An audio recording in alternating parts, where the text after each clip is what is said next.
All right, have you ever made good decisions in your life or even like done the work and really worked on yourself, but you still feel like somehow you're experiencing consequences as if you didn't make those good choices? And it can feel like that if you have a significant other who is in a different financial situation than you.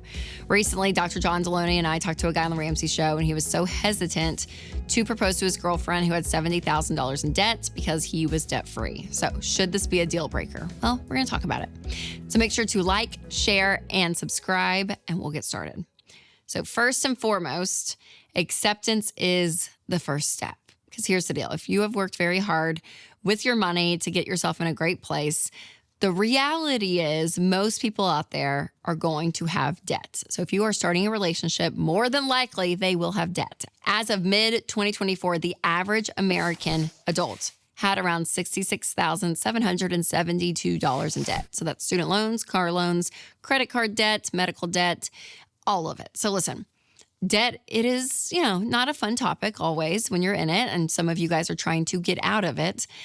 But listen, it can be complicated, and it can become more complicated when you're dealing with two negative balances. So as you're getting into the relationship, just realizing that, both of us more than likely will probably have debt, or if you have become debt-free, more than likely the person you start dating probably will have debt.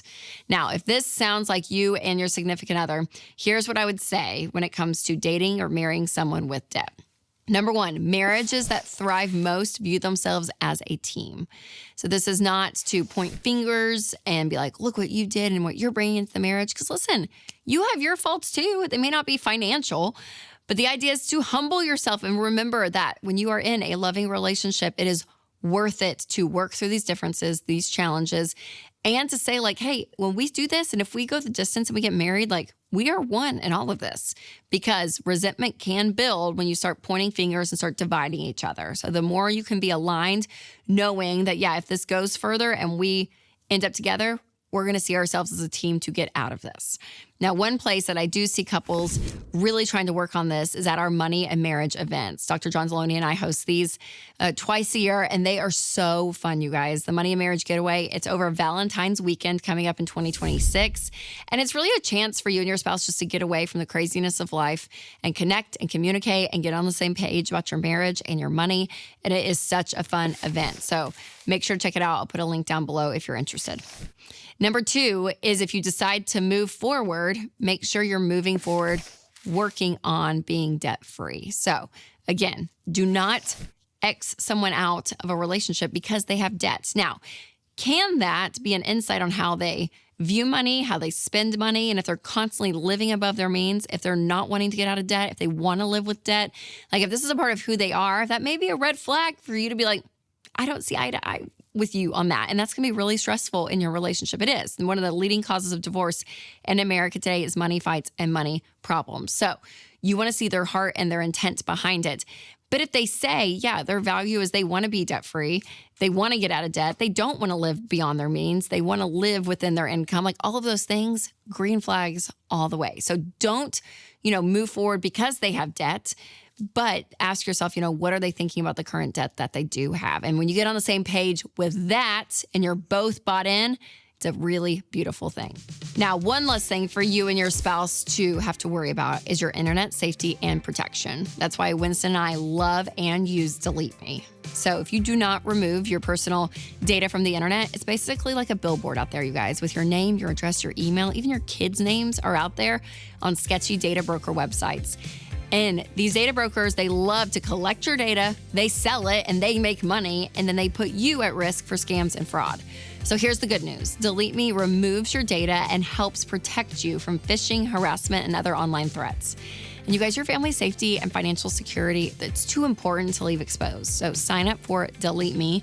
If you go to joindeleteme.com/Rachel for 20% off, that will bring your monthly cost to under $9 a month. So I'll put a link below for you to check out.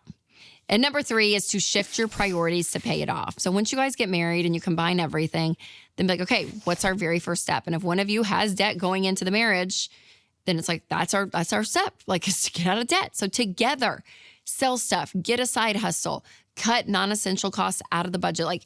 Do what you have to do to get out of debt as fast as possible together. Now, we do talk to couples where one significant other, they're not married yet, is starting to work to pay off debt on their own, which is great. And then the other one is saving up money. And then when they get married, they're going to combine everything. Well, this one's working to get out of debt. This one's saving to then throw at the debt to get them out of debt that much faster. And that's a really beautiful way of looking at it. I would not combine finances or start paying on each other's debt until you're married. And then number 4, I would say use the debt snowball. This is one of the fastest ways to get out of debt. And that's where you list out your debt smallest to largest, regardless of the interest rate, pay minimum payments on everything, and pay off the smallest debt first. And a lot of people think mathematically, that's not correct. You should pay off the highest interest rate first, which if we were doing math, you would be correct. But money is more than just math. It is so much about your behavior change. And so getting those quick wins actually helps fuel you for you to be able to go through this debt-free journey faster and I think more intentional and more intense, which is a really great thing. So getting out of debt ASAP is the goal. Now, don't forget to secure your spot at our Money and Marriage Getaway in February of 2026. Get your tickets at RamseySolutions.com/events. John and I would love to see you there. It is such a fun weekend. And you guys, it is possible to live debt-free with a spouse without sacrificing your entire life and relationship. You can still have a beautiful marriage while you're getting out of debt.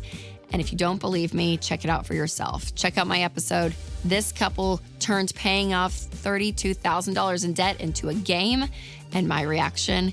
Click here for that video, or if you're listening on podcast, I will leave a link below. All right, you guys, remember to take control of your money and create a life you love.